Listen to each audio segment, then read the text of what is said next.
Frecuencia Legislativa. Las noticias más importantes de la Cámara de Representantes. Debates. Proyectos. Proyecto de ley número 097-2015, Cámara. Todo lo que usted necesita saber de la actividad legislativa de la Cámara de Representantes. Frecuencia Legislativa.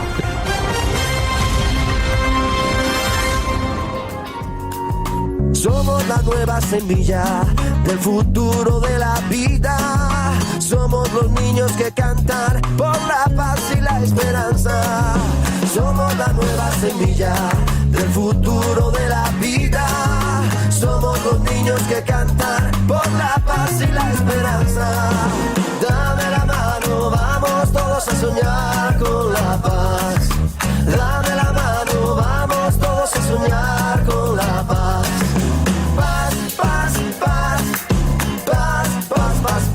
Y hoy queremos recordar esta canción de Juanes que lleva por título Paz, Paz, Paz, un tema musical que interpretó en la sede de la Organización de las Naciones Unidas en Nueva York en agosto del 2015, en el marco de la celebración del Día Mundial de la Asistencia Humanitaria. Juanes destacó que esta canción representa a los niños que son abanderados, pero que por muchas causas caen en la delincuencia. Juanes en aquel momento destacó que muchos niños son abandonados y que desafortunadamente al verse limitados pues en todas sus posibilidades caen en las guerras de la delincuencia y se convierten sin querer en criminales, pero nos recuerda con esta canción que todos podemos soñar con la paz. Y es que queremos hacer este homenaje aquí en Frecuencia Legislativa a través de la Radio Nacional de Colombia, el programa institucional de la Cámara de Representantes, los 5 años que se cumplieron esta semana de la firma del acuerdo de paz con la guerrilla de las FARC en el Teatro Colón. María Camila. Muy buen día, John, y a todos los oyentes. Este 5º aniversario de la firma del acuerdo de paz se conmemoró el pasado miércoles 24 de noviembre y se realizó un evento que contó con la presencia del presidente Iván Duque, los excombatientes de las FARC, las víctimas y el secretario general de la ONU, Antonio Guterres. También estuvo el expresidente de la República, Juan Manuel Santos, Nobel de Paz, quien fue el que impulsó este proceso de paz. Bueno, así pasamos a la actividad legislativa, a lo que sucedió esta semana en la Cámara de Representantes, los detalles de algunos proyectos aprobados en la corporación. Estamos en Frecuencia Legislativa, programa institucional de la Cámara de Representantes. Este es el bloque de noticias con la información de los últimos días en la Cámara de Representantes para hoy domingo. Con la aprobación en el último debate del proyecto de ley que permite a los estudiantes utilizar herramientas tecnológicas, Colombia se pone a la vanguardia con el resto del mundo. Información que presenta Javier de la Hoz Luna. Buenos días, John. Avanzó en la Cámara de Representantes el uso de herramientas tecnológicas en los establecimientos educativos al ser aprobado por unanimidad en último debate por la plenaria el proyecto que así lo estima. El representante Rodrigo Rojas, ponente de la iniciativa, expresó lo siguiente. Con este proyecto Colombia se pone a la vanguardia de la legislación frente a los avances tecnológicos que vienen sucediendo en el mundo y por supuesto avanzamos en la garantía de derechos de nuestros niños, niñas, jóvenes y adolescentes para salvaguardar frente a los riesgos que hoy esta ventana del Internet y el uso de este tipo de herramientas sin ningún tipo de supervisión ni límite pueden generar en ellos. A todos muchas gracias por la aprobación y el respaldo a este importante proyecto de ley que, reitero, va en el camino de garantizar los derechos de nuestros niños. Para Frecuencia Legislativa les informó Javier de la Hoz Luna. En la plenaria de la Cámara se aprobó en segundo debate el proyecto de ley que busca fortalecer la gestión financiera y administrativa de las personerías en el país. Información con Carlos Rodríguez.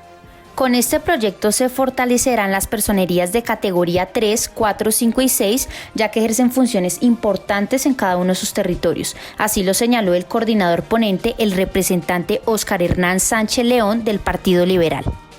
Como es la de ejercer el Ministerio Público, la de ejercer el defensor de los derechos humanos, al igual que el veedor del erario público en cada uno de los 1.102 municipios de nuestro departamento, de nuestro país. La mayor dificultad que tienen las personerías para desempeñar sus funciones es la parte presupuestal y el poco personal con el que cuentan, agregó el representante liberal. Nosotros hemos venido insistiendo, los personeros del país vienen cumpliendo más de 1.500 funciones. No lo decimos nosotros, sino las mismas leyes que aquí se han aprobado, y le extendemos cada una de las funciones a las personerías donde las entidades nacionales no tienen asiento. Este proyecto beneficia a más de 1.049 personerías del país que no cuentan con los insumos necesarios, puntualizó Sánchez León, informó para Frecuencia Legislativa Carol Rodríguez. Las comisiones sextas de la Cámara y Senado aprobaron en su primer debate el proyecto de ley que establece medidas de reactivación económica para el sector transporte terrestre. Detalles que presenta Claudine Roca. El proyecto de ley, donde es coordinador ponente representante Rodrigo Rojas del Partido Liberal, señala que esas medidas serán de gran impacto para el sector de transporte y aliviarán en gran parte a los propietarios de vehículos y las empresas de transporte. Así lo manifestó el representante Rodrigo Rojas del Partido Liberal. Incluye un paquete de medidas que va a beneficiar directamente uno de los sectores tal vez más afectados por los efectos de la pandemia del COVID-19. Recordemos que son cerca de 2 años en que el sector transportador terrestre ha tenido sus actividades a menos de la capacidad que existía previo a la pandemia. En ese sentido, medidas como la ampliación de la vida útil por 4 años para los vehículos de transporte público terrestre, pues benefician directamente a este sector. También la posibilidad por única vez del retiro del 100% de los recursos aportados al fondo de reposición, esto con el fin de dinamizar el sector de transporte, las empresas y el sector como tal, va a permitir también la reactivación e impulsar esta reactivación del sector a nivel regional y a nivel nacional. Este proyecto contempla la posibilidad de modificación de recorridos de una ruta, permitiendo el uso de nuevas alternativas operacionales, logrando adaptación oportuna de la nueva infraestructura de vías. Informó para Frecuencia Legislativa Claudine Roca. Pasó su primer debate en la Cámara de Representantes el proyecto de acto legislativo que busca que el Estado cree políticas públicas que garanticen el derecho a la alimentación y así disminuir los problemas de desnutrición y hambre que se presentan en el país. Ángela Cuervo con la información. Esta es una iniciativa que busca obligar al Estado colombiano a establecer políticas públicas que permitan el aseguramiento del derecho a la alimentación y a estar protegidos contra el hambre y la desnutrición. Es de vital importancia hablar de este derecho, tanto que algunos representantes como Jorge Eliezer Tamayo del Partido de la U indicaron que se debe resolver de manera urgente, pero desde el ámbito estructural. Esta iniciativa va a generar un espacio que nos permita a nosotros construir soluciones para que el gobierno atienda el problema del hambre en Colombia. Desde luego ese problema del hambre en Colombia tiene una complejidad y es no volverla asistencialista, pero sí atenderla para evitar que la gente muera de hambre, que la gente tenga alimentación, que se garantice su alimentación. Para mí que es fundamental. ¿Qué se logra con este proyecto que modificará la Constitución? Que hablar del derecho a la alimentación esté acompañado de directrices puntuales que permitan que los colombianos reciban una alimentación adecuada y se genere una protección especial a la soberanía alimentaria, que no es otra cosa que la garantía de que no falten los productos alimenticios en el país. Para Frecuencia Legislativa, informó Ángela Cuervo. La Comisión Séptima de la Cámara de Representantes aprobó en primer debate el proyecto de ley que busca otorgar días de luto a los empleados a quienes se les muera su mascota. Información con William Oliveros.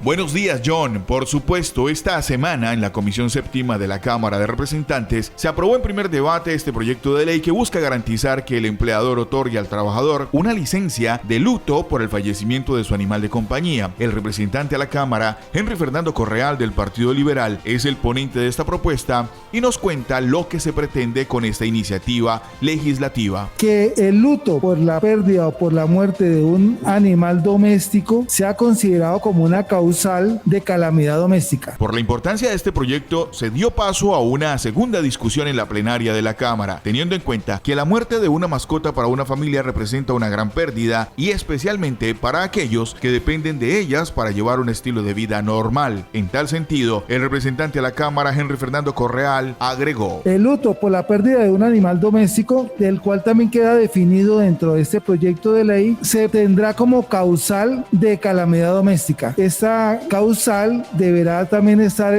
incluida en los reglamentos internos de trabajo, donde el empleador con sus empleados van a definir esta calamidad. Se pueda configurar por un año y solamente para 2 animales domésticos nomás. El proyecto no otorgará una licencia remunerada, pero sí contará la muerte de la mascota como una calamidad doméstica y habilita a las empresas para que decidan cuántos días, máximo 3, podrá tomarse un trabajador al perder a su animal de compañía. Para Frecuencia Legislativa informó William Oliveros. Esta semana fue aprobado en su primer debate en la Comisión Quinta de la Cámara el proyecto de ley con el que se dictan normas tendientes para garantizar una efectiva legalización y formalización minera. Información que presenta Mónica Torrado.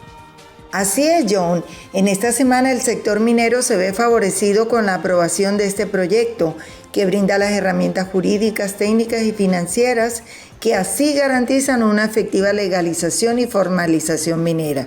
Así lo explica el representante y ponente Héctor Ángel Ortiz. El objeto del proyecto es justamente brindar las herramientas jurídicas, técnicas y financieras necesarias para que se ejerza la actividad minera en el país para pequeños y medianos mineros. El representante Nicolás Echeverry considera que esta iniciativa permite la legalización de los pequeños y medianos mineros que realizan su actividad de manera ancestral. Hoy, a través de este proyecto de ley, lo que se pretende es que se cree un equipo y una política pública a través del Ministerio de Defensa, Ministerio del Interior y Ministerio de Minas, a efecto que se cree la política pública en la cual este sector tan importante de la economía pueda dar soluciones. De esta manera se evita la informalidad en el sector minero. Para Frecuencia Legislativa informó Mónica Torrado. Con esto cerramos nuestro bloque informativo para hoy domingo. Continuamos con nuestro invitado especial de hoy.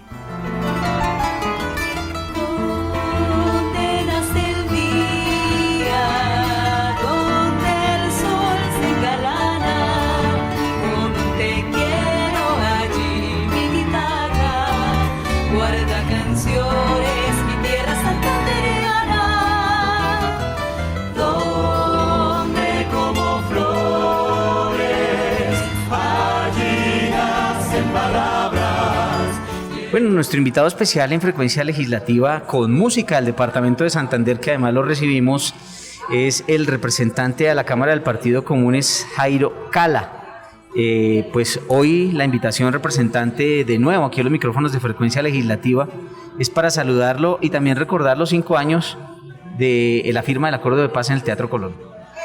Bueno, muchas gracias por la invitación a este importante programa. Sí, efectivamente, el día de hoy yo creo que es un día que parte en dos la historia política en Colombia, porque es el día que se firma, que sale en firme pues la decisión del acuerdo final de paz entre el gobierno colombiano y la guerrilla más antigua y más grande de Colombia, las FARC. Por eso este día para los colombianos y para el futuro del país es totalmente significativo. Bueno, representante, cuéntenos para ustedes qué avances ha habido en estos 5 años del proceso de paz, después de la firma de este proceso, pues además de que ustedes han elevado muchas críticas con respecto al gobierno actual.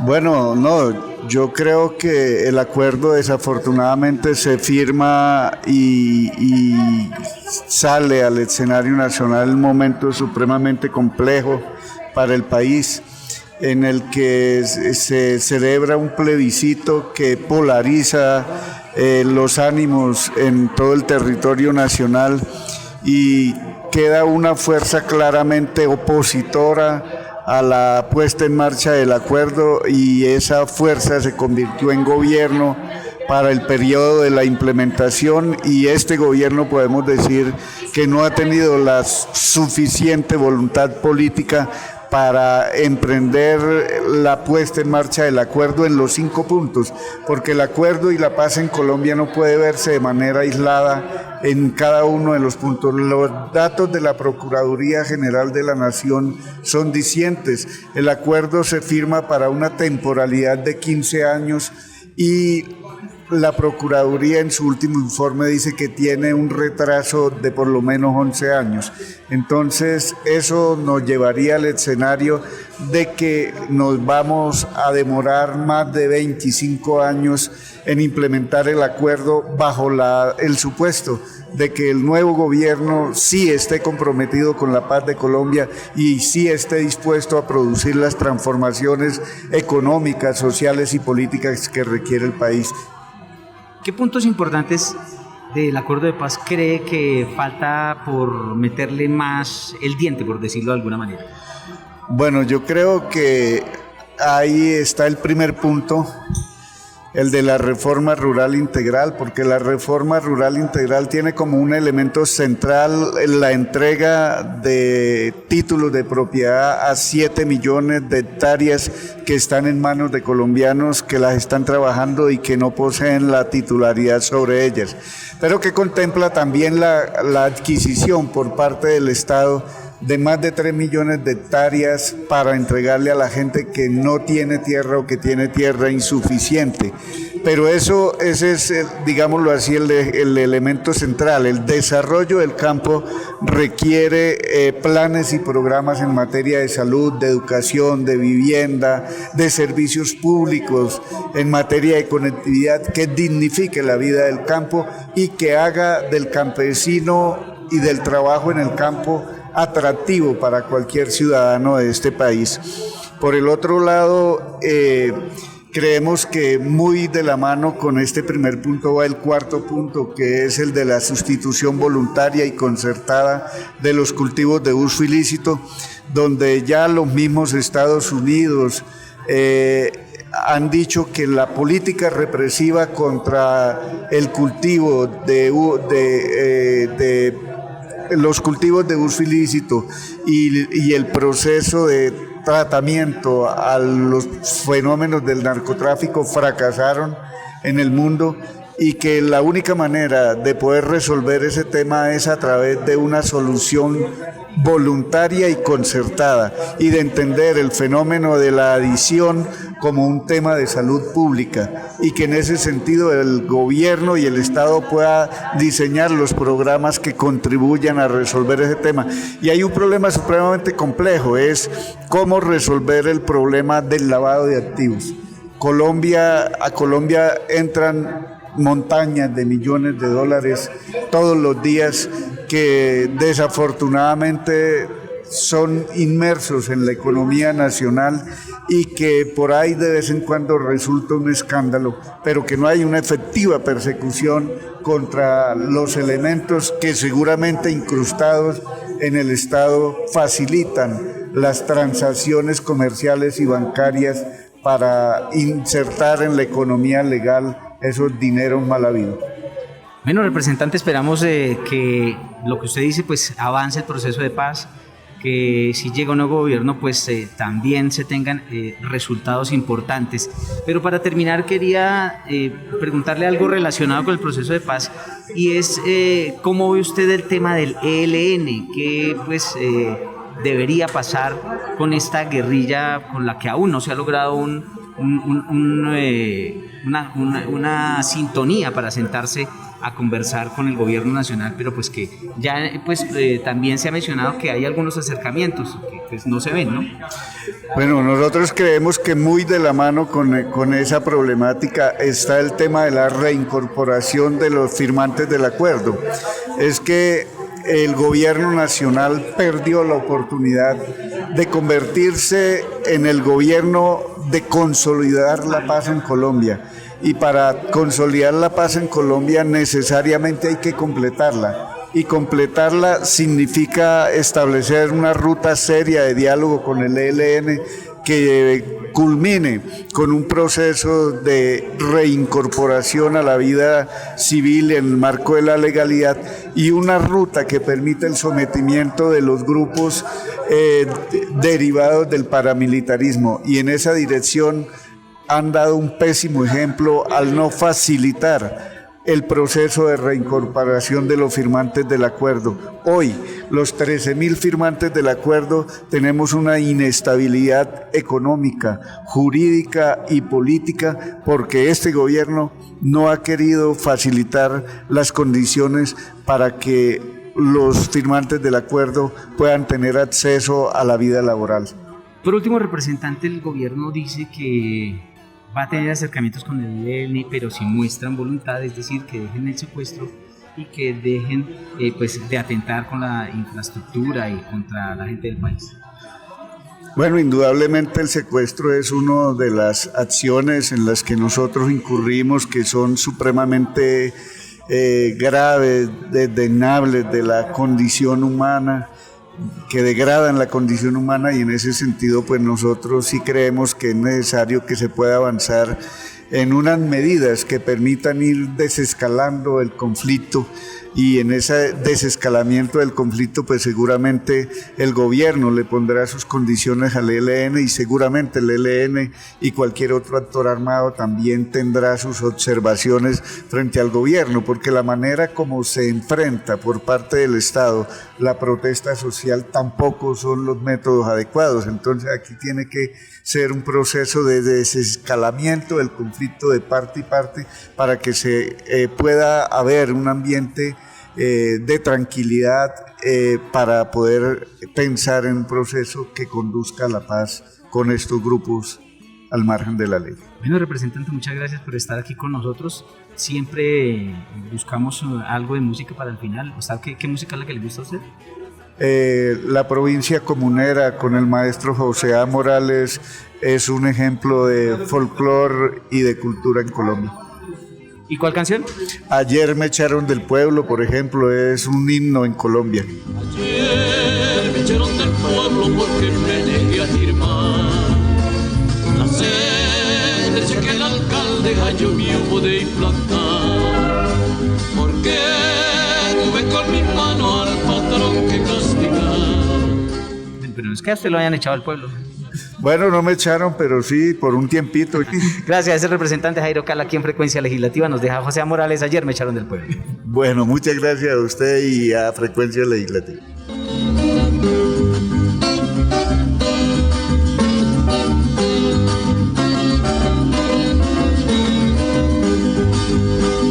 Ayer me echaron del pueblo porque me negué a firmar la sentencia que el alcalde halló mío de implantar, porque tuve con mi mano al patrón que castigar.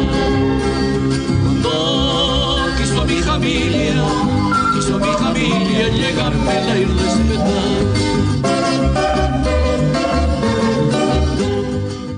Y con esta música con la que despedimos a nuestro invitado especial de hoy, llegamos a la parte final de Frecuencia Legislativa. Al inicio recordamos que esta semana se conmemoró el 5º aniversario del proceso de paz, pero también queremos adelantarnos y recordar que mañana, 29 de noviembre, se conmemora el Día Internacional de las Defensoras de Derechos Humanos, declarado así por las Naciones Unidas desde el 2006. Y lo queremos recordar porque lamentablemente en nuestro país aún continuamos con ese flagelo del asesinato de líderes sociales. María Camila, ¿algún dato, alguna efeméride para despedirnos? Sí, John, recordar un lamentable hecho. Un día como hoy, 28 de noviembre en el 2016, el avión que transportaba al equipo brasileño Chapecoense disputaría la final de la Copa Sudamericana de Fútbol en Medellín. Sufrió un accidente por fallas en los motores del avión, dejando 71 muertos y 6 sobrevivientes. Continuamos con el análisis político de hoy con Jorge Hernán Peláez. ¿Qué tal, amigos, compañeros y oyentes de nuestro programa de radio? Hoy esta reflexión con respecto al paro nacional que volvieron a convocar los miembros de las diferentes organizaciones sindicales que llevan varios meses insistiendo en diferentes proyectos de ley que, según ellos, no han surtido su trámite y no han comenzado ni siquiera algunos a ser debatidos. Recordemos que en la época del paro, que fue de más de 43 días en el primer semestre de este año, tanto FECODE como la CUT y otras organizaciones le propusieron al Congreso 10 proyectos de ley sobre diferentes temas para de alguna manera recoger ese sentimiento de la gente en nuestro país que siente que tiene que haber cambios y tiene todo el derecho a una protesta pacífica, y me parece bien que hayan intentado hacer cambios a nivel legislativo. La verdad, hay otra vez marchas la próxima semana, además van a también celebrar el tema de los 5 años del acuerdo de paz, y han dicho abiertamente los voceros de estas organizaciones que ellos sienten que si no se hace la suficiente presión, los proyectos que ellos han propuesto ni siquiera se debaten. Es decir, van a terminar archivados sin siquiera pasar por algún debate mínimo entre los legisladores. Creo que esa no es una buena señal. Debería al menos haber de cada proyecto de ley un debate mínimo. Y si los quieren archivar, bueno, pues es parte de la naturaleza del Congreso. Los proyectos que no sean viables o que no tengan, digamos, algún tipo de ambiente político, pues no pasan. Pero lo que no puede quedar como sensación y mensaje es que simplemente no les paran bolas, no los archivan y los dejan ahí engavetados. Gracias, Jorge. Estuvimos hoy en cabina María Camila Infante, en la parte técnica Sergio Murcia, quien les habla John Contreras y todo el equipo periodístico de Frecuencia Legislativa. Frecuencia Legislativa, programa institucional de la Cámara de Representantes.